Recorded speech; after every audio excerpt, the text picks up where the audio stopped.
सब कुछ खत्म हो गया था सर मेरे लिए। मतलब मेरे तो ऐसा कि सारी दुनिया ही खत्म हो गई। अब मैं क्या करूँगी आगे मुझे नहीं पता। लेकिन जनरली लड़कियों को घर से बाहर नहीं भेजा जाता है। यही माना जाता है कि दूसरे घर जाएंगी तो इनको घर के काम सिखा दिए जाएं, छोटे मोटी और चीज़ें सिखा दी जाएं। और इस सब के चलते लड़कियां बहुत सफ़र करती हैं। मुझे लगता है कि ठीक है, लोग आपको कहेंगे, सोसाइटी आपको कहेगी, आपके घर में भी बहुत सारे ऑब्स्टिकल्स आपको फेस करने पड़ेंगे। तो चीज़ें मुझे सीखने को मिली और यही शौक़ जो था सीखने और सिखाने का, ये मुझे आज यहाँ तक ले आया। नमस्कार दोस्तों आपने सुना ही होगा, वो स्त्री है कुछ भी कर सकती है। दोस्तों मैं आज किसी मीम की बात नहीं कर रहा हूँ, मैं एक शक्ति की बात कर रहा हूँ, एक प्रेरणा की बात कर रहा हूँ, एक ऐसे पर्सन के बारे में बात कर रहा हूँ जिसे बच्चे हिस्ट्री क्वीन के नाम से जानते हैं, जो काफ़ी सारे पेरेंट्स के लिए मोटिवेशन क्वीन है और बहुत सारे एस्पायरिंग टीचर्स के लिए बहुत बड़ी इंस्पिरेशन है। मैं एक ऐसे पर्सन के बारे में बात कर रहा हूँ जिन्होंने ड्यूअल पीजी किया हुआ है, 2 बार पोस्ट ग्रेजुएशन किया है, इंग्लिश में और हिस्ट्री में। मैं एक ऐसे पर्सन के बारे में बात कर रहा हूँ जिन्होंने सीयूटी के फील्ड में धमाल मचा रखा है। जैसा मैंने कहा हिस्ट्री क्वीन है, तो उन्होंने लाखों बच्चों को सीयूटी में रैंक लाने में, एग्ज़ाम क्लियर करने में, एग्ज़ाम क्रैक करने में हेल्प किया है। तो उन्होंने अपनी क्षमता, कैपेबिलिटी और हार्डवर्क से लाखों बच्चों को इन्फ्लुएंस ही नहीं किया है, बल्कि प्रूव भी किया है कि वो स्त्री हैं, कुछ भी कर सकती हैं। तो दोस्तों आज हम मिलने वाले हैं अनीता मैम से। और अनीता मैम, आपका बहुत बहुत स्वागत है। Thank you so much for coming. Thank you. तो सबसे पहले तो अनीता मैम आपकी जर्नी के बारे में जानना चाहेंगे, आपका बैकग्राउंड कैसा रहा? मैं गुरुग्राम, जो कि हरियाणा का एक कह सकते हैं बहुत फेमस डिस्ट्रिक्ट है, मैं वहाँ से हूँ। और बेसिकली मेरा जो बर्थ है वो कर्नाटक में हुआ, बेंगलोर में। और मेरी जो प्राइमरी एजुकेशन थी तो वो वहीं पर 1st to 5th तक मैंने वहीं पर अपनी जो प्राइमरी एजुकेशन है वहीं पर ली। देन उसके बाद हम आ गए गुड़गांव में, पापा की पोस्टिंग हो गई यहाँ पर। फिर उसके बाद 6 से लेकर के और ठीक ठाक मेरी जर्नी चल रही थी। देन अचानक से मेरी लाइफ में एक बहुत टर्निंग मोड़ आता है और जिसकी वजह से मैं बहुत ज़्यादा डिप्रेस हो गई थी। When I was in 9th standard, मेरी मदर एक्सपायर हो गई पहले। देन क्या हुआ था? सर वो हार्ट पेशेंट थी। हार्ट पेशेंट थी, ओके। फिर उसके 14 डेज बाद ही पापा एक्सपायर हो गए। कैसे मैम, क्या हुआ था? पापा को थ्रोट कैंसर था सर। Throat cancer?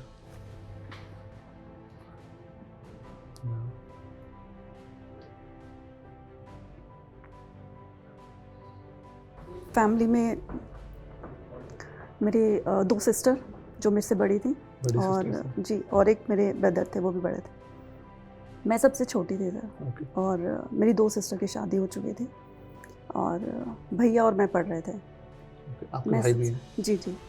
वो आपसे छोटे हैं? नहीं, मेरे से बड़े हैं सर। okay. मैं सबसे छोटी थी। okay.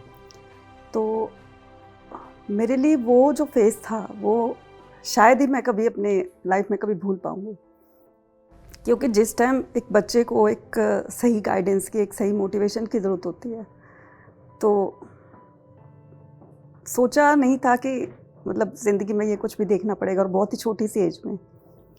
देन फिर उसके बाद चलो जैसे तैसे करके मैं 10th में आई। फिर 10th में मेरा स्कोर बहुत अच्छा तो नहीं रहा, बट जैसे तैसे करके मैंने मैं इसमें थोड़ा सा पूछना चाहूँगा कि जब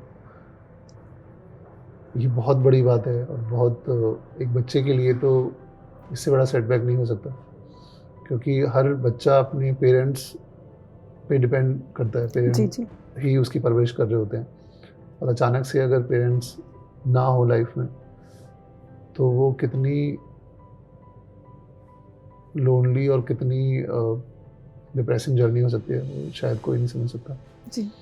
तो उस फेज़ में आपके जो ड्रीम्स है, आप जो पढ़ाई चल रही थी, आपकी सारी चीज़ें चल रही थी, तो फिर आपको कैसा लग रहा था उस टाइम? सब कुछ ख़त्म हो गया था सर मेरे लिए। मतलब मेरे तो ऐसा कि सारी दुनिया ही ख़त्म हो गई, अब मैं क्या करूँगी आगे मुझे नहीं पता। बट फिर दीदी ने, मेरी जो बड़ी मम्मी थी, बड़े पापा थे, उन्होंने बहुत सपोर्ट किया कि नहीं तू तो मेरी बहादुर बच्ची है, तू करेगी आगे करके। सपोर्ट किया उन्होंने काफ़ी। जैसे तैसे करके मैं उस सिचुएशन से मैंने उसको ओवरकम किया। धीरे-धीरे मैं थोड़ी बाहर आई। बहुत बड़ी बात है। Must be very brave, very very brave. फिर 10th में आई सर, फिर 10th में मैं मैथ्स में बहुत वीक थी। मैथ्स में बहुत वीक थे आप? जी, ओके। मैथ्स, क्योंकि उस टाइम ट्यूशन की तो ज़रूरत होती है सर, वो अभी तक नहीं ली थी मैंने, बट मुझे लगा कि मैथ्स बहुत वीक है, मुझे ट्यूशन्स लेनी चाहिए। बट किसी से कह नहीं सकती थी, क्योंकि मेरे अंदर ना एक अभी भी है, बचपन से ही है कि मैं किसी दूसरे पर डिपेंड नहीं रहते थे, अपना काम अपने आप करना, ये वो करना। तो स्टार्टिंग से फिर मैंने सोचा नहीं, मैं अपने आप करती हूँ जैसे तैसे करके। फिर मैंने मैथ्स को, ठीक है मैं बहुत अच्छा तो स्कोर नहीं कर पाई उसमें, बट ठीक है पासिंग मार्क्स ले आई मैं। फिर ओवरऑल कितने मार्क्स आए आपके 10th में? 10th में 82% सर। 82%? या देन उसके बाद फिर 11th में सोच रही थी कि अब, क्योंकि गवर्नमेंट स्कूल में पढ़ती थी सर मैं, और फिर 10th के बाद सोच रहे थे कि ये तो पेरेंट्स से डिसीज़न लेते हैं कि कौन से स्कूल में जाना है, क्या करना है आगे, वो करके। मुझे कुछ नहीं पता था कि मुझे किस तरफ जाना है, क्या करना है, मुझे नहीं पता था। फिर जो मेरी फ्रेंड्स थी वो आर्ट्स स्ट्रीम की तरफ गई, ठीक है, तो मैंने सोचा चलो मैं भी इनके साथ करती हूँ। फिर देन मैं 11th में आई, और 11th में गुड़गांव में सेक्टर 14 में गर्ल्स सीनियर सेकेंडरी स्कूल है अर्जुन नगर में। देन वहाँ पर मैंने अपनी 11th-12th वहाँ से गई। फिर 12th के बाद फिर सोचा अब आगे क्या करना है, अब मैं कॉलेज कैसे जाऊँ। पढ़ने का बहुत मन था, घर वालों की परमिशन लेनी बहुत ज़रूरी थी। तो फिर घर पे बोला गया कि नहीं नहीं क्या करना है, ठीक है 12th पढ़ लियो, बहुत बहुत है, अब घर बैठ के करो जो भी कुछ करना है। देन बट मेरी ज़िद थी कि नहीं मुझे करना है आगे, बट पढ़ना है मुझे, वो करना है। तो मैंने अपनी बड़ी मम्मी को कन्विंस किया कि नहीं मम्मी मुझे पढ़ना है, प्लीज़ आप जैसे भी करके वो कर दी। फिर कहा चलो ठीक है, तो घर में थोड़ा सा वो एनवायरनमेंट बना। देन उसके बाद मैंने DU से, ओपन स्कूल से फिर मैंने ग्रेजुएशन करी। अच्छा, ओपन स्कूल से ग्रेजुएशन किया आपने? ओपन स्कूल से मैंने ग्रेजुएशन करी। देन वीकेंड पे जाती थी और भैया साथ में होते थे, इस तरीके से आना जाना हुआ। देन ग्रेजुएशन कंप्लीट कर ली। लेकिन ग्रेजुएशन को कंप्लीट करने में एक बहुत बड़ा ट्विस्ट मेरी लाइफ में आया कि मैंने जैसे कि पहले ही बताया कि मैं किसी पर डिपेंड नहीं रहती हूँ। तो फिर मेरे को लगा कि नहीं, मैं घर वालों पर क्यों बोझ बनूँ, तो साइड में मैं भी तो कुछ कर सकती हूँ। फिर तभी से मैंने छोटे छोटे बच्चों को अपने घर पे ही शाम को बच्चों को बुलाती, फिर मैं ट्यूशन्स वगैरह पढ़ाती, तो थोड़ी बहुत अर्निंग हो जाती थी साइड में। देन उसके लिए फिर मैं अपनी ग्रेजुएशन की फ़ीस वगैरह जो होती थी वो फिल करती थी। फिर ग्रेजुएशन कंप्लीट होने के बाद और फिर मैं PG की तरफ बढ़ी, क्योंकि अब धीरे धीरे पढ़ाई में इंटरेस्ट आने लगा था। PG की तरफ बढ़ी। फिर इन बिटवीन अब मुझे थोड़ी सी और मनी नीड होने लगी। फिर उसके बाद मैंने स्कूल ज्वाइन किया, ये सब। तो साइड बाय साइड स्कूलिंग भी करती रही, पढ़ती भी रही, पढ़ाती भी रही। अच्छा, स्कूल में आप पढ़ाते थे? जी जी, स्कूल में पढ़ाती थी, क्योंकि मनी नीड भी थी, बुक्स वगैरह के लिए भी। तो वही है कि सेल्फ डिपेंडेंट होना चाहती थी कि मैं किसी पर बोझ ना बनूं, कोई अबंडेंट मेरी मतलब पढ़ाई के अंदर ना आए जिसकी वजह से मैं उसको रोकूं कुछ करके। फिर देन उसके बाद फिर मैंने B.Ed किया, और B.Ed करने के बाद फिर मुझे एक अच्छी जॉब मिली स्कूल में। फिर उसके बाद से फिर देखा कि अब ठीक ठाक हो गया है, तो चलो करते आगे। मैम, जो आपने बताया इसमें मैं एक चीज़ आपसे पूछना चाहूँगा कि बहुत सारे बच्चे मैंने देखा है कि अपने पेरेंट्स को लेकर एक ओपिनियन बनाते हैं। ओपिनियन इसलिए बनाते हैं कि पेरेंट्स हमेशा बच्चे को पढ़ने के लिए बोलते हैं। जी जी। और क्योंकि उन्होंने काफ़ी कुछ देखा होता है, पेरेंट्स ने स्ट्रगल देखे होते हैं, चैलेंजेस देखे होते हैं, और अपने आसपास भी देखा होता है कि जो लोग पढ़े हैं उन्होंने लाइफ में अच्छा किया है जी। उस वजह से वो अपने बच्चों को लगातार बोलते हैं कि बेटा पढ़ लो, अच्छे मार्क्स लेके आओ, हमेशा पुश करते रहते हैं जी और उसी चीज़ को बहुत सारे बच्चे एक नेगेटिव वे में भी लेते हैं। जी जी। उनको लगता है कि हमें अननेसेसरी पुश किया जा रहा है या कमियां निकाली जा रही हैं, या एक नेगेटिव व्यू बना लेते हैं। और एक तरफ जब आप अपना पढ़ाई कर रहे थे और धीरे धीरे करके आप आगे बढ़ रहे थे, तो वहाँ पे पेरेंट्स ही नहीं थे। बिल्कुल। तो आप ऐसे बच्चों को क्या सजेस्ट करना चाहेंगे कि अभी उनके पास इतना अच्छा सपोर्ट सिस्टम है पेरेंट्स के बिल्कुल फॉर्म में, सर। जिसको वो एक्नॉलेज नहीं करते, वो उनको उल्टा नेगेटिव वे में लेते हैं। आपकी जर्नी उसका बिल्कुल ही डिफरेंट, आपने बिल्कुल डिफरेंट तरीके से किया है। जी जी। तो मैं सब बच्चों को देखो यही कहना चाहूँगी कि आप बहुत लकी हैं, पेरेंट्स से आपके पास, और फैसिलिटीज़ इतनी हो गई है आज के टाइम में। आप घर बैठकर बाहर, सबसे बड़ी जो एक सपोर्ट होती है वो पेरेंट्स की होती है। वो आपके साथ है ना, तो आप दुनिया का कोई भी काम कर सकते हो, कोई भी बैटल आप विन कर सकते हो। एक वो पिलर की तरह होते हैं, बेस होते हैं वो हमारा, और बच्चा कुछ भी कर जाता है आगे। तो मैं तो यही कहूँगी कि अगर कोई बच्चा अपने पेरेंट्स को लेकर कि नहीं, मेरे पेरेंट्स हमेशा बोलते रहते हैं पढ़ाई करो, स्कूल में बोलते रहते हैं पढ़ाई करो पढ़ाई करो, ये उनके अच्छे के लिए है। उनको अभी बुरा लग रहा है, लेकिन बाद में इसकी वैल्यू पता चलेगी जब वो याद करेंगे उन मेमोरीज़ को कि यार मम्मी डांटती थी, पापा डांटते थे, और कहीं ना कहीं ये हमारे बेटरमेंट के लिए था, अच्छाई के लिए था। और जो बच्चे इस चीज़ को एक प्रॉब्लम की तरह से लेते हैं, मुझे लगता है बहुत बड़ी गलती कर रहे हैं, क्योंकि पेरेंट्स कभी भी अपने बच्चों का बुरा नहीं चाहते हैं। वो चाहते हैं कि जो काम मैं नहीं कर सका मेरे बच्चे करें, जो अचीवमेंट मैं नहीं ले पाया मेरे बच्चे लें। तो उस सिचुएशन में बच्चों को, मुझे लगता है कि उसको पॉजिटिव वे में लेना चाहिए। और ये बहुत अच्छी बात है कि कोई अगर पेरेंट उनको बोल रहा है पढ़ाई के लिए और वो उनको मान रहे हैं, तो वो बच्चे मतलब बहुत लकी है इस दुनिया में। और इसका एक थोड़ा एक्सट्रीम साइड मेरे साथ भी है। मैं लकी था, मेरे पेरेंट्स थे मेरे साथ, अभी भी हैं जी। लेकिन पढ़े लिखे नहीं थे। तो उससे क्या होता था कि उनको ये तो पता था कि पढ़ना है, लेकिन क्या पढ़ना है, कैसे पढ़ना है, क्या डिसीजन लेना है, साइंस लेनी है, मैथ्स लेना है जी। आर्ट्स लेनी है, क्या करना है, वो सब नहीं पता होता था। तो लेकिन अक्सर बोलते थे कि बेटा पढ़ लो, पढ़ाई से ही होगा, पढ़ाई से ही आप लाइफ में आगे बढ़ सकते हो, पढ़ाई से ही आप अपनी लाइफ चेंज कर सकते हो, पढ़ाई से ही आप सबकी लाइफ चेंज कर सकते हो, बहुत सारे लोगों की लाइफ चेंज कर सकते हो। तो उस टाइम वो लगता था कि थोड़ा थोड़ा कभी कभी लगता था कि ऐसा क्या है, मतलब बार बार यही चीज़ आती है।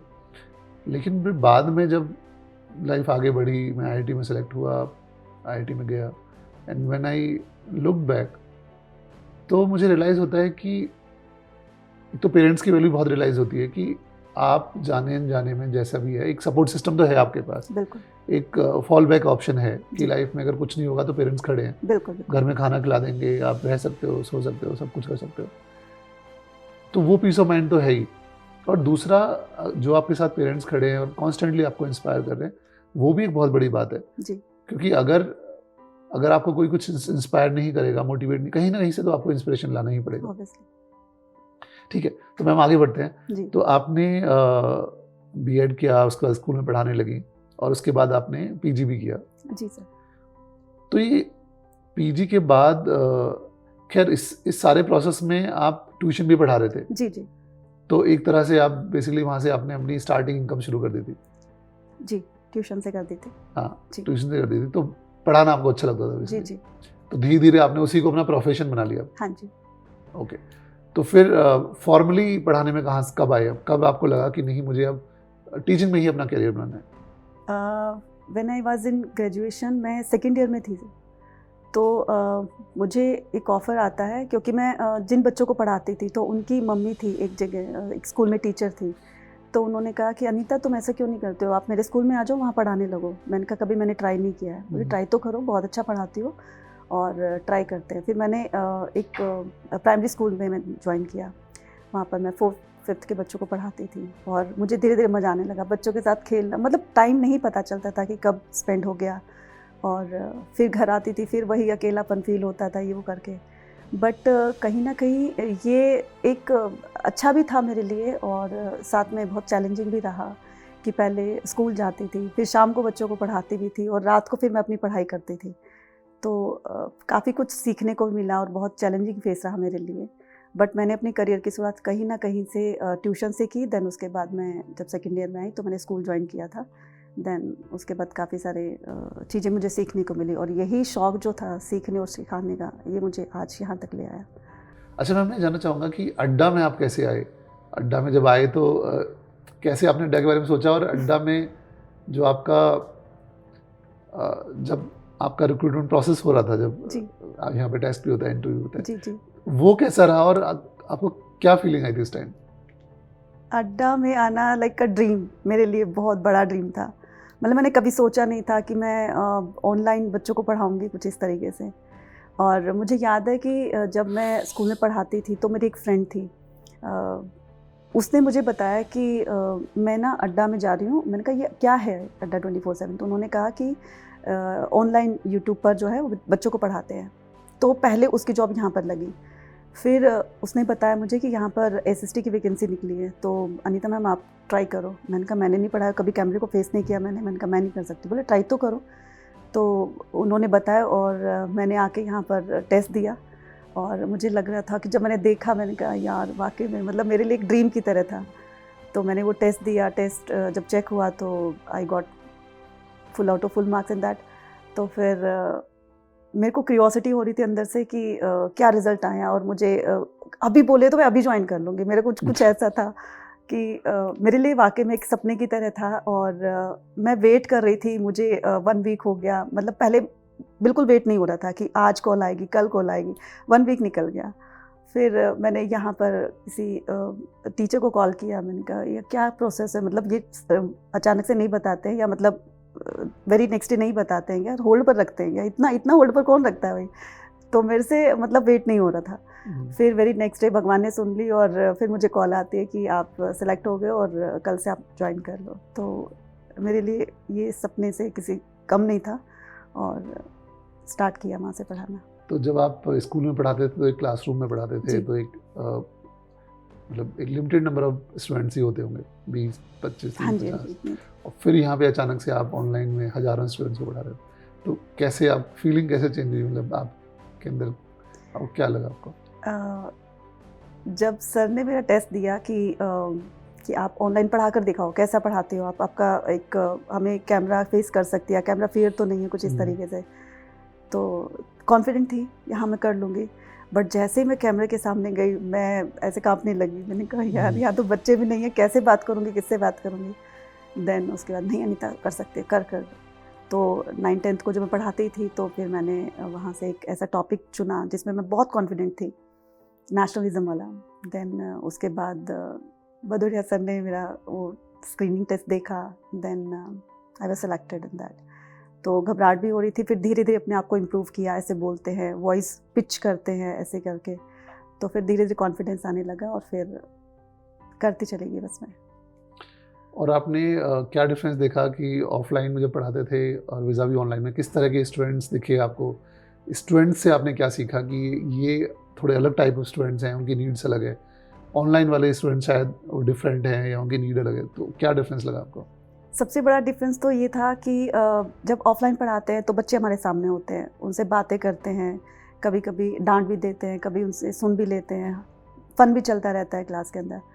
और लेकिन जैसे ही ऑनलाइन पढ़ाया तो कुछ नहीं था सामने, बस मेरे को ये बोला गया था कि कैमरा ही आपका स्टूडेंट है, बस जो बोलना है इसके सामने बोलना है, ठीक है। तो ये लगा। और कमेंट्स आते रहते थे, साइड में कमेंट्स देखते रहते थे, तो बच्चे बहुत मतलब कहते हैं ना कि अप्रिशिएट करते थे कि नहीं मैम। तो मुझे ऐसा कुछ फील ही नहीं हुआ कि मैं ऑफलाइन पढ़ा रही हूँ ऑनलाइन पढ़ा रही हूँ। मतलब लोग कहते हैं कि ऑफलाइन और ऑनलाइन में बहुत ज़्यादा डिफरेंस होता है, बट मुझे लगता है कि मुझे ऑफलाइन से ज़्यादा ऑनलाइन में ज़्यादा मुझे मज़ा आ रहा था कि बच्चे शोर भी नहीं कर रहे हैं साथ में और पीसफुली पढ़ा रहे हैं, कोई दिक्कत नहीं है, साथ में कमेंट चल रहे हैं, तो मुझे बहुत मज़ा आने लगा।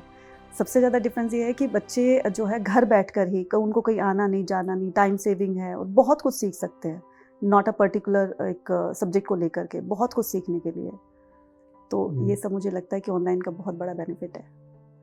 ओके, ऑनलाइन बहुत इम्पैक्टफुल है। Yes, sir. और ये जो आपने बताया एक पॉजिटिव यही है कि आपको बच्चों का शोर सुनाई नहीं दे रहा है, जी जी। बट समटाइम वो भी अच्छा लगता है जब जी। क्लास में जाते हो तो वो नॉइजेस, वो चटर पटर, वो भी काफ़ी जी, अच्छा जी। लगता है। पर सबसे इम्पोर्टेंट तो इम्पैक्ट है कि आज अगर हम यहाँ से ऑनलाइन पढ़ा रहे हैं, पूरे देश को पढ़ा रहे हैं, जी और ऐसे भी बच्चे हैं जो बिहार के किसी गांव में हैं और बहुत पुअर फैमिली को बिलोंग करते हैं, जी। वहाँ से सीधा ऑनलाइन हमारे प्लेटफॉर्म पे पढ़ रहे हैं। इनफैक्ट हमारी एक टॉपर थी लास्ट ईयर, सानवी, वो बिहार के किसी गांव से ही थी। एंड जब हम ऑनलाइन पढ़ा रहे हैं उनको और वहाँ से उनको एम्पावर कर रहे हैं कि यार आप कहीं पे भी हो पूरे इंडिया में, आप बिहार के किसी गांव में हो, पुअर फैमिली में हो, कैसी भी फैमिली में हो, लेकिन आपके पास भी वो पावर है, वो टूल है कि आप भी लाइफ में अच्छा कर सकते हो। इनफैक्ट सानवी ने तो she was one of the topper in that year. Yes sir. तो ये एक आई थिंक सबसे बड़ा डिफरेंस है, जहाँ पे आप सभी को एक लेवल प्लेइंग फील्ड दे देते हो कि यार हर कोई हमारे प्लेटफॉर्म पे आकर पढ़ाई कर सकता है, तैयारी कर सकता है। मैम आपको लोग हिस्ट्री क्वीन के नाम से भी जानते हैं। जी। तो ये हिस्ट्री क्वीन कैसे बनी आप? एक्चुअली ये टाइटल जो है बच्चों ने ही मुझे दिया है। हिस्ट्री में ना जो राजा महाराजा होते थे वो हैवी टाइटल एक्वायर करते थे, उससे उनकी पावर का अंदाज़ा लगाया जा सकता था कि जो भी किंग्स होते थे वो जितनी हैवी टाइटल एक्वायर करते थे तो उसकी पावर वाकई में बहुत ज़्यादा होगी। तो मैं बच्चों को हिस्ट्री सब्जेक्ट की तरह नहीं पढ़ाती हूँ सर, मैं हिस्ट्री को एक फील के साथ, एक स्टोरी के साथ कनेक्ट करके पढ़ाती हूँ। और यही जो एक मेरा मेथड है, टीचिंग मेथड है, बच्चों को बहुत बहुत अच्छा लगता है। और उनको लगता ही नहीं है कि हम हिस्ट्री पढ़ रहे हैं। पहले ऐसा सोचा जाता था, हमारी सोसाइटी में भी एक मिथ बना हुआ है कि यार हिस्ट्री पढ़कर क्या करेंगे, पास्ट है, चले गए, हो गया, सब काम हो गया, हम क्यों पढ़ें, ये हिस्ट्री की डेट्स क्यों लर्न करें वगैरह वगैरह। लेकिन आज जब मैं हिस्ट्री पढ़ाती हूँ तो बच्चे कहते हैं कि ऐसा मन करता है कि पढ़ते चले जाए, क्लास का भी ख़त्म ही ना हो, क्योंकि साथ साथ में स्टोरी बताना, और बच्चों को स्टोरी बहुत पसंद होती है। तो किसी भी इवेंट को स्टोरी के साथ कनेक्ट करके पढ़ाना, मुझे लगता है कि हम उस सब्जेक्ट को और ज़्यादा इंटरेस्टिंग बना सकते हैं। और यही जो एक टीचिंग मेथड है बच्चों को बहुत अच्छा लगता है।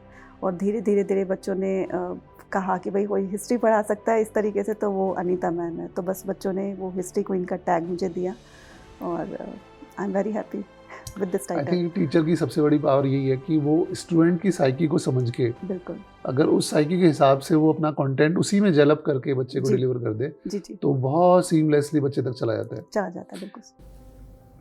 तो ये है आपके हिस्ट्री क्वीन बनने का सीक्रेट। जी सर। मैम मैंने सुना है एक बार योगा टीचर भी बनना चाहते थे, बीच में हाँ आपने जी ऐसा भी सर, सोचा था? बिल्कुल। मैं I was in 6th class sir. तो हमारे यहाँ पर गवर्नमेंट स्कूल में एक योगा इंस्ट्रक्टर आते हैं, लेडी टीचर थी वो, और योगा सिखाती थी। तो उनको मतलब एक तरीके से गवर्नमेंट की तरफ से कांटेक्ट मिला हुआ था कि आपको स्कूल्स में जाकर योगा की इंपॉर्टेंस बतानी है, योगा क्या होता है और क्या क्या बेनिफिट्स होते हैं इससे, ये वो करके। तो बस हम रैंडमली ही 3-4 फ्रेंड्स थी मेरी, तो हम चले गए कि हाँ हमें भी सीखना है। धीरे धीरे उसमें मुझे बहुत इंटरेस्ट आने लगा योगा में भी, और मैंने बहुत सारे कॉम्पिटिशन्स मैंने विन किए हैं, और चैम्पियनशिप में मैं गोल्ड मेडलिस्ट रह चुकी हूँ इसमें। अच्छा। यस सर, योगा में। तो 2019 में मैंने एक चैम्पियनशिप में पार्टिसिपेट किया था, और एज ग्रुप होता है सर वहाँ पे, और मेरा लास्ट था 18 to 25 वाला एज ग्रुप था। देन उसके बाद फिर मैंने जब विन किया, मैंने स्टेज पे आई तो एकदम अनाउंसमेंट होती है कि अनीता शर्मा गोल्ड मेडलिस्ट, ये वो करके। तो आई वाज शॉक कि ऐसा भी होता है। और जैसे मतलब कहते हैं ना कि मैं हर चीज़, चाहे वो योगा हो, चाहे वो पढ़ाई हो, चाहे वो कुछ भी हो, उसको मैं दिल से करती थी। और जैसे ही जब आप कोई काम इंटरेस्ट के साथ में करते हो, चाहे वो कोई भी फील्ड हो, तो उसमें आप बहुत अच्छा करते हो, और सक्सेस आपको डेफिनेटली धीरे धीरे करके एक दिन आप बहुत ऊपर तक पहुंच जाते हो। फिर जब मुझे गोल्ड मेडल मिला तो मैंने सोचा यार अब तो मैं योगा इंस्ट्रक्टर भी बन सकती हूँ, मुझे स्कूल में जॉब भी मिल सकती है, या फिर किसी कंपनी में बहुत अच्छी एक जॉब करके मैं बहुत अच्छा अर्न भी कर सकती हूँ। फिर मैंने देखा नहीं, योगा में थोड़ा सा स्कोप कम है अभी भी कंपैरेटिव टू टीचिंग के। तो मैंने कहा कि नहीं, चलो टीचर ठीक है, योगा मेरी साइड बाय साइड हॉबी बनती रहेगी, तो टीचिंग में करना चाहिए। तो मैं बनना चाहती थी, बट ये दोनों ही मेरे पैशन थे, या तो मैं टीचर बनूं या फिर मैं योगा इंस्ट्रक्टर बनूं। तो फिर मैं टीचिंग लाइन में आ गई। यहाँ पर एक और चीज़ पूछना चाहूँगा अनीता मैम, कि अभी वैसे सोसाइटी हमारी काफ़ी एडवांस हो चुकी है जी, लेकिन फिर भी लड़कियों के लिए कैरियर डिसाइड करना फिर भी डिफ़िकल्ट है जी, क्योंकि सोसाइटी के इतने नॉर्म्स हैं। जैसा आपने कहा कि 12th के बाद घर वाले बोलते हैं कि ठीक है बस हो गई पढ़ाई। तो आपको क्या लगता है कि लड़कियों के लिए कितना डिफ़िकल्ट है आगे बढ़ना? अभी हमारी सोसाइटी जो है वो बहुत डेवलप हो चुकी है, लेकिन कहीं ना कहीं अभी भी मुझे लगता है कि जैसे बहुत टिपिकल एरियाज़ हैं, अभी भी लगता है कि बस 12th हो गई है, 10th हो गई है, गर्ल्स के लिए इतना ही काफ़ी है। तो बस अब उनकी शादी कर देते हैं। तो अब उनकी तरह सोचकर जब मैंने देखा कि यार मेरे जैसी सिचुएशन, ऐसी बहुत सारी लाखों गर्ल्स के सामने ये सिचुएशन आती होगी और कहीं ना कहीं वो अपने ड्रीम से सेक्रीफाइस कर लेती हैं, तो मुझे लगता है कि गर्ल्स को सबसे पहले अपने ड्रीम्स को इंपॉर्टेंस देनी चाहिए, प्रायोरिटी देनी चाहिए, उनको कन्विंस करना चाहिए कि नहीं मैं आगे बहुत कुछ करूँगी। लेकिन यार जो उन्होंने एक बार कमिटमेंट कर दी तो उसको पूरा करना चाहिए। तो व्हाटएवर जो भी कहते हैं ना कि सर मुझे 2 लाइनें याद है कि कुछ तो लोग कहेंगे, लोगों का काम है कहना, छोड़ो बेकार की बातों को। तो मुझे लगता है कि ठीक है, लोग आपको कहेंगे, सोसाइटी आपको कहेगी, आपके घर में भी बहुत सारे ऑब्स्टिकल्स आपको फेस करने पड़ेंगे, बट अपने ड्रीम के साथ कभी भी कॉम्प्रोमाइज़ मत करो। अगर आपको पढ़ना है, आगे अपना करियर बनाना है, सक्सेस पानी है, तो डेफिनेटली यू विल गेट। तो जाओ अपने सपने को पूरा करो, लेकिन हाँ पेरेंट्स का सपोर्ट बहुत ज़रूरी है। तो अपने पेरेंट्स को कन्विंस करो, बाकी डजेंट मैटर कि कौन क्या कहता है, पेरेंट्स के साथ चलो और फिर अपने सपने को पूरा करो। तो मैं तो यही कहूँगी जब तक आप आगे नहीं बढ़ोगे, क्योंकि कहते हैं कि एक गर्ल्स के साथ में 2 फैमिलीज जुड़ी होती है, तो जब तक आप आगे नहीं बढ़ोगे तब सोसाइटी जो हम पूरी तरीके से अपनी कंट्री को डेवलप्ड कंट्री नहीं कह सकते हैं। तो एक बहुत बड़ा कंट्रीब्यूशन रहता है एक गर्ल्स का भी, चाहे हम कंट्री के पर्सपेक्टिव से लगा लें या फिर फैमिली के पर्सपेक्टिव से लगा लें, but they should do. Ma'am मुझे याद है मैं 2009-10 के आसपास मैं अपने गांव में एक बार शादी में गया था और 2 लड़कियों की एक साथ शादी हो रही थी उस टाइम। वो दोनों लड़कियां मैं उनको जानता था पहले से, बहुत बहुत ब्रिलियंट लड़कियां थी, पढ़ाई स्कूल में मैं जानता था उनको, बहुत अच्छा कर रही थी वो। और उनके साथ यही हुआ, 12th के बाद उनका शादी का हो गया और मैं गया और आई वाज सरप्राइज्ड कि 12th के बाद भी 2-3 साल हो गए थे, वो घर पे ही बैठी थी और फिर सीधी शादी हो रही थी उनकी। तो मुझे लगा ये क्या हो रहा है, मतलब ये तो बहुत कुछ कर सकती थी, स्मार्ट थी, इंटेलिजेंट थी, उनमें से एक लड़की टॉपर थी हमारे स्कूल की। और ये गांव की बात है, क्योंकि शहरों में फिर भी थोड़ा सा सोचते होंगे, बट गांव में तो 12th तो बहुत बड़ी बात होगी लड़कियों के लिए। और फिर मैंने बात की उन लड़कियों से, ऐसी छोटा सा डिस्कशन किया, तो मुझे उनसे बात करके लगा कि उनके अंदर कितने सारे सपने थे, कितने ड्रीम्स थे, कितना पोटेंशियल था, क्या क्या पॉसिबिलिटीज़ थी, लेकिन वो सब ख़त्म हो गई उस शादी के बाद। इनफैक्ट मेरे लिए वो बहुत बड़ा एक इंस्पिरेशन पॉइंट बना था, या एक ऐसा पॉइंट बना था जिसमें मुझे लगा कि नहीं, मुझे कुछ करना चाहिए। और ऑनलाइन एजुकेशन इनफैक्ट लड़कियों के लिए बहुत ही ज़्यादा पावरफुल है जी। हमारी सोसाइटी में लड़कों को फिर भी हम थोड़ा सा प्रायोरिटाइज़ करते हैं, अगर कोचिंग करनी है, कहीं जाके और पढ़ना है, दूसरी सिटी में जाना है, कुछ भी करना है, लेकिन जनरली लड़कियों को घर से बाहर नहीं भेजा जाता है। यही माना जाता है कि दूसरे घर जाएंगी तो इनको घर के काम सिखा दिए जाएं, छोटे मोटी और चीज़ें सिखा दी जाएं, और इस सब के चलते लड़कियां बहुत सफ़र करती हैं जी। बहुत सेक्रीफाइसेस करती हैं, अपने सपने किल करती हैं।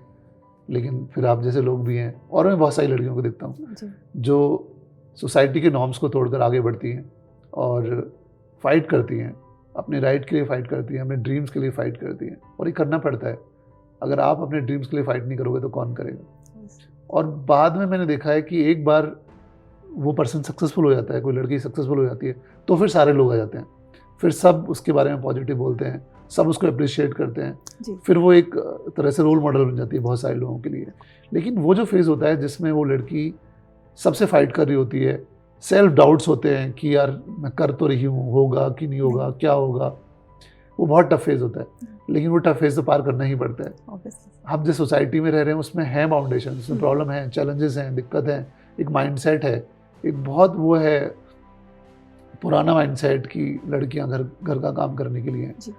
तो वो आजकल टूट रहा है। मैं देख रहा हूँ बहुत सारी लड़कियां हैं जो ब्रेव एज ए ब्रेव निकल के आ रही हैं, ब्रेव पर्सन, और पूरे जो पुराने नॉर्म्स हैं उनको शैटर कर रही हैं।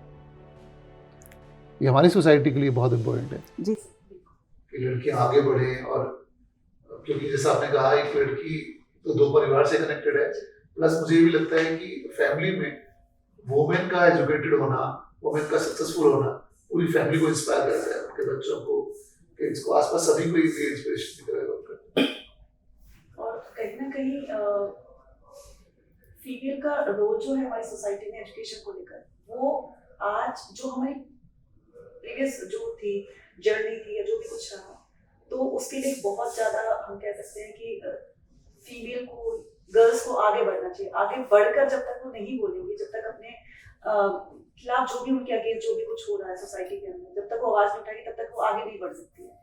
तो वटेवर जो भी दुनिया बोल रही है, लोग बोल रहे हैं, उनको साइड करो, इग्नोर करो और जस्ट अपने करियर पर फोकस करो।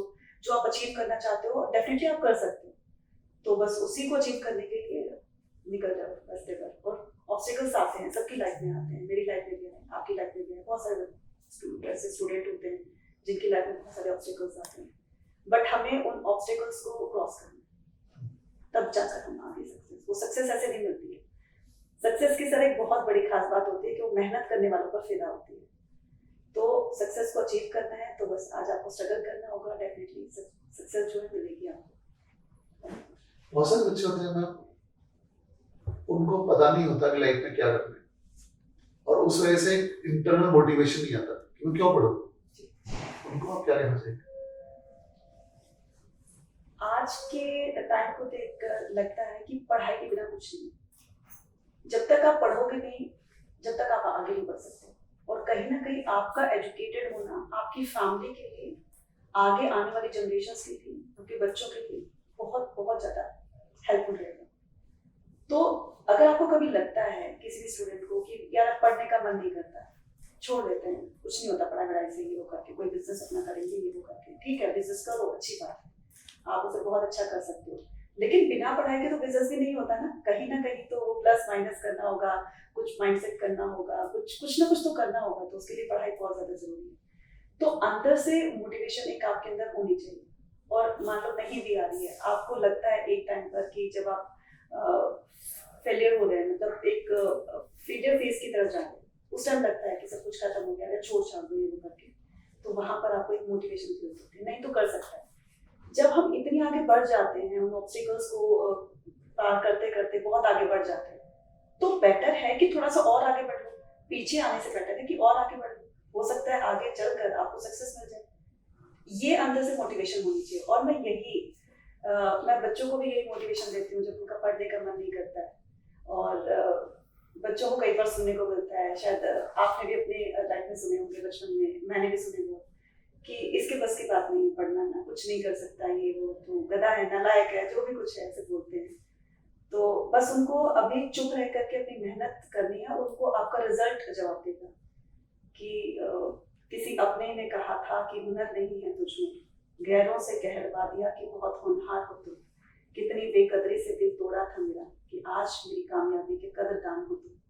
तो बस उनको उस चीज में जवाब देना, आपका रिजल्ट जवाब देगा। और ये रिजल्ट कौन लेकर आएगा? ये आप लेकर आएंगे। वो अंदर से मोटिवेशन लेकर आओ। कोई आपको मोटिवेट नहीं करता है, कोई आपको, दुनिया की कोई भी ताकत आपको आगे बढ़ा नहीं सकती जब तक आपके खुद के अंदर वो झील नहीं होगी। तो सबसे पहले अपने आप को पॉजिटिव रखिए, मोटिवेट रखिए। एक बार मैंने देखा है बच्चों में कि बच्चे हमेशा सक्सेस के पीछे भाग रहे होते हैं, और कहीं पे कुछ फेलियर मिल जाए, कहीं कम मार्क्स आ गए, कुछ हो गया तो बड़ा डिमोटिवेट हो जाते हैं। तो आपसे जानना चाहेंगे मैम, आपकी जर्नी में what were your biggest failures? कब आपको लगा कि मैं फेल हो रही हूँ, फिर आप उठे, ऐसा कब हुआ? ऐसा सबसे पहले तो 9th में मेरे साथ हुआ, देन उसके बाद 10th में जब मेरी परसेंटेज कम आती है, हालांकि मैं उस लेवल की थी क्योंकि मैं बहुत स्टूडेंट पर्सन थी, बट कम हुआ, कोई बात नहीं, बड़ी मम्मी ने बोला कि ठीक है आगे कर लेना। देन उसके बाद 12th में ठीक ठाक आया, 96% आया। देन उसके बाद ग्रेजुएशन फिर मैं डाउन हुई, क्योंकि इतने सारे पढ़ना पढ़ाना, फिर अपनी पढ़ाई करना, फिर मैं थोड़ा डाउन हुई, फिर मैं अप हुई जब मैंने पीजी किया, और पीजी में A+ मैंने ग्रेड अचीव किया। देन उसके बाद अगर आपको कहीं लगता है कि आप फेलियर हो गए हैं, आप आगे नहीं बढ़ पा रहे हो, मार्क्स कम आ रहे हैं, या कुछ लग रहा है कि अब कुछ नहीं, अंदर से आपको एक मोटिवेशन आती है। चाहे हम उस चीज को एक्सेप्ट ना करें, लेकिन अंदर से जब भी हम कोई हमारे साथ कुछ गलत हो रहा होता है या हम कुछ गलत कर रहे होते हैं, तो हमारे अंदर से एक आवाज निकलती है, शायद आपने भी कभी ऑब्जर्व किया कि नहीं ऐसा नहीं करना, ये गलत है, ये सही है। तो बस मैंने उसी चीज को, अपने अंदर की आवाज को मैंने सुना कि नहीं अनीता तुम इतनी जल्दी हार थोड़ी ना मान सकती हो, तुम बढ़ो आगे, करोगी, बहुत अच्छा करोगी। फिर मेरे को लगा कि नहीं, इतना आगे बढ़ने के बाद फिर मैं अब पीछे नहीं हट सकती, मैं आगे बढ़ूंगी। तो वही सब चीजें जो है मेरे लिए एक इंस्पिरेशन का काम कर गई, और इसी से मुझे प्रेरणा मिली और फिर मैं आगे बढ़ती चली गई। ठीक है, तो मैम कुछ रैपिड फायर क्वेश्चंस करते हैं आंसर, जी। और स्पेशली हमने इंस्टा पे एक स्टोरी डाली थी, बच्चों से पूछा था कि आप मैम से कोई क्वेश्चन पूछना चाहते थे, तो वो क्वेश्चंस भी आप पूछेंगे। मैम सबसे पहले तो आपकी फेवरेट मूवी कौन सी है? डीडीएलजे। ओके, क्यों? क्योंकि उसमें फन भी है, उसमें इमोशन भी है, उसमें रोमांस भी है, सब कुछ है, तो मुझे लगता है कि one of the best movie. Okay, आपका फेवरेट प्लेस? बेंगलोर। बेंगलोर, क्यों? मेरा बर्थ प्लेस भी है और बहुत सुंदर सिटी है, बहुत बहुत अच्छी है। तो लास्ट टाइम आप last time when did you cry? Before 1 month, literally I अभी? Just बिफोर अभी? 1 मंथ।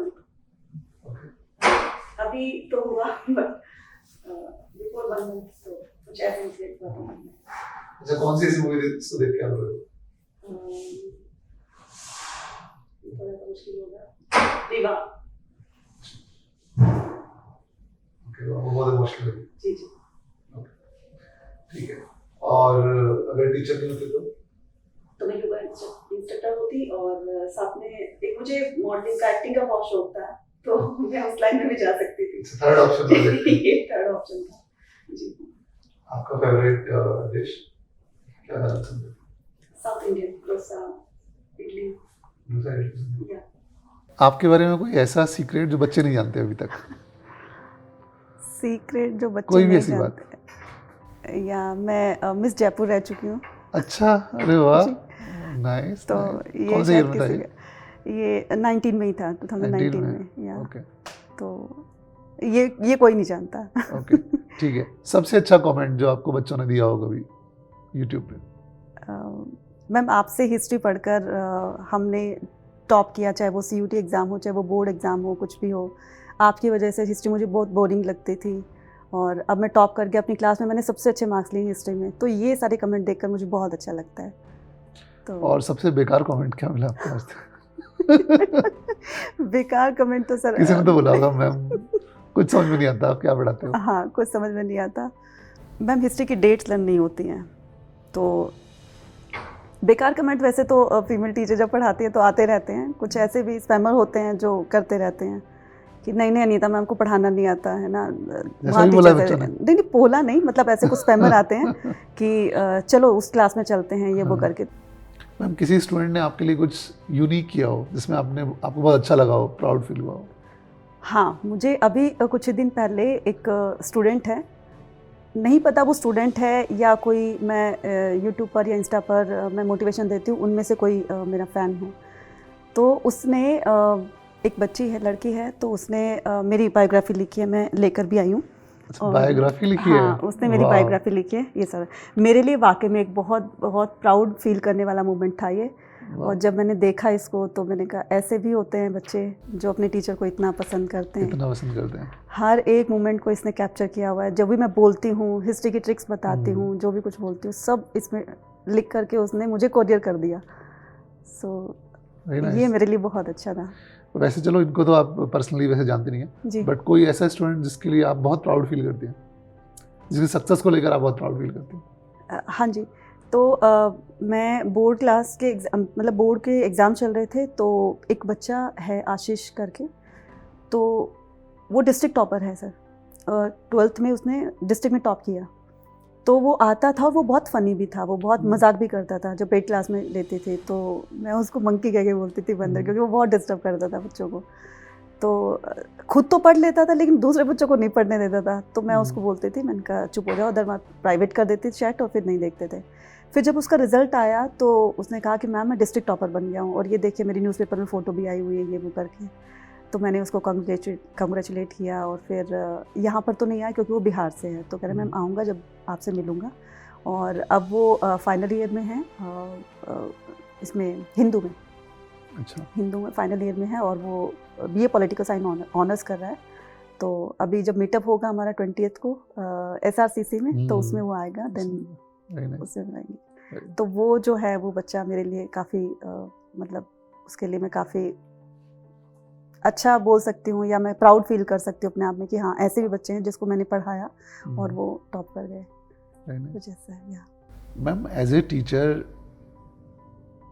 आपको क्या लगता है कि हम बच्चे पर किस तरह का इम्पैक्ट डालते हैं, और ओवरऑल सोसाइटी पे एक टीचर का क्या इम्पैक्ट होता है? टीचर का एक स्टूडेंट की लाइफ में भी और सोसाइटी में भी एक बहुत बड़ा इम्पैक्ट होता है, एक बहुत बड़ा रोल प्ले करता है टीचर। मतलब आप ये लगा लो कि टीचर ही एक वो ऐसा प्रोफेशन है, या टीचर ही एक ऐसा इंसान है जो नेशन को बिल्ड करता है। और नेशन को बिल्ड करने में ये जितने भी आप बाकी अदर जो प्रोफेशन देख रहे हैं, डॉक्टर है, इंजीनियर है, ये एक टीचर से ही बन के निकलते हैं। तो मैं अगर अपनी बात बताऊं तो मुझे पहले हिस्ट्री में इंटरेस्ट नहीं था बिल्कुल भी। 10th तक ठीक ठाक थी हिस्ट्री में, तो फिर 11th में आई, वर्ल्ड हिस्ट्री पढ़ी, देन थोड़ा सा हुआ कि ठीक है अब। लेकिन जैसे मैं 12th में आई और मेरी टीचर ने मुझे ऐसा पढ़ाया, मतलब जैसे मैं पढ़ाती हूँ एक स्टोरी के साथ कनेक्ट करके, धीरे धीरे मेरा हिस्ट्री में इंटरेस्ट स्टार्ट हो गया।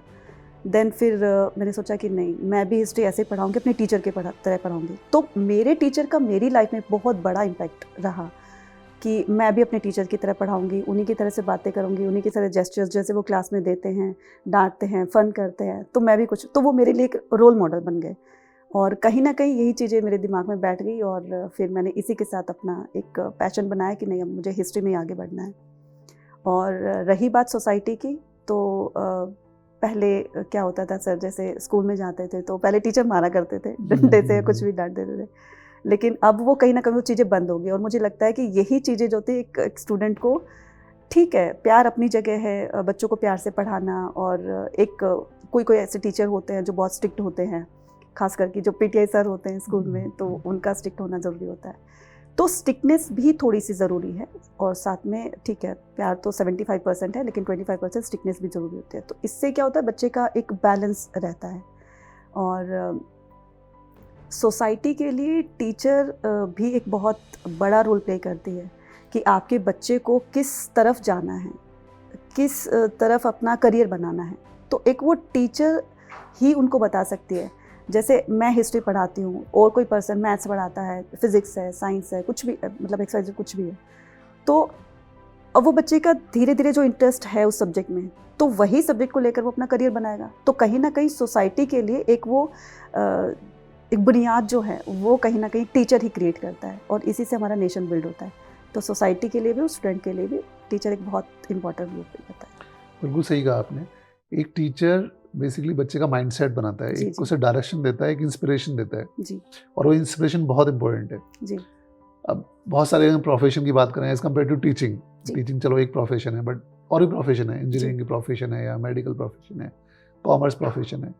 अगर इन सब का इम्पैक्ट हम देखें कि यार एक चलो डॉक्टर है, उसने कुछ किसी पेशेंट को कुछ एडवाइस दी जी, वो हो सकता है कि थोड़ा गलत एडवाइस दे दी और उसका जी, कुछ एक इम्पैक्ट हो गया, या कोई आर्किटेक्ट है तो वो जी, कुछ बना रहा है, उसका कुछ एक इम्पैक्ट हो गया। जी, अलग अलग फील्ड्स में आप देखेंगे तो अलग अलग प्रोफेशन का एक लिमिटेड सा इम्पैक्ट होता है। yes, sir. लेकिन जब हम टीचर की बात करते हैं, टीचर इंस्पायर करता है और हजारों लाखों बच्चों को इंस्पायर कर सकता है, स्पेशली ऑनलाइन टीचिंग जी में। सर, एक डायरेक्शन देता है कि यार यहाँ से आप वहाँ जा सकते हो, जी, उसका एक थिंकिंग डेवलप करता है बच्चे के अंदर। कुछ भी पॉसिबल है इस वर्ल्ड में, अगर हमारे अंदर इंस्पिरेशन है, मोटिवेशन है, हम सोच सकते हैं, तो सब कुछ पॉसिबल है। तो ये जो जर्नी होती है कि जब कुछ नहीं होता, एक बच्चे के अंदर एक ब्लैंक होता है और वहाँ से एकदम इंस्पिरेशन बिल्ड होती है, आई थिंक वो बहुत इम्पैक्टफुल चीज़ है। जी, मतलब अगर हम ऐसे देखें कि एक ह्यूमन बीइंग के लिए, जो एक नॉर्मल ह्यूमन बीइंग है, एक टीचर उसकी लाइफ को पूरा ट्रांसफॉर्म कर सकता है, कम्प्लीटली ट्रांसफॉर्म। एंड अगर सही डायरेक्शन मिले, अगर सही टीचर मिले, लोगों को सही दिशा मिल जाए, तो sky is the limit for anyone. तो मैम आज का एक आखिरी सवाल आपसे, जो बच्चे अभी तैयारी कर रहे हैं, स्पेशली जो CUT की तैयारी कर रहे हैं, उनको आप क्या मैसेज देना चाहेंगे? मैसेज उन सभी स्टूडेंट्स को मेरा एक ही है कि कंसिस्टेंसी बहुत मैटर करती है, कि जब आप किसी चीज़ की रेगुलर स्टडी कर रहे हो, किसी भी सब्जेक्ट की हो, तो वो बहुत इम्पैक्ट डालती है आपकी प्रिपरेशन में। तो बस कंसिस्टेंसी बनाकर रखो और मेहनत करते जाओ, डेफिनेटली सक्सेस तो यूँ मिल जाएगी आपको। तो बस आपको पीछे नहीं मुड़ना है, सक्सेस के साथ आगे बढ़ना है। ठीक है ma'am, thank you so much, thank you thank you sir. So much for being on this podcast and इतनी अच्छी अच्छी बातें अपने बच्चों को बताई। Thank you sir. There is so much to learn from you. Thank you so much. Thank you sir.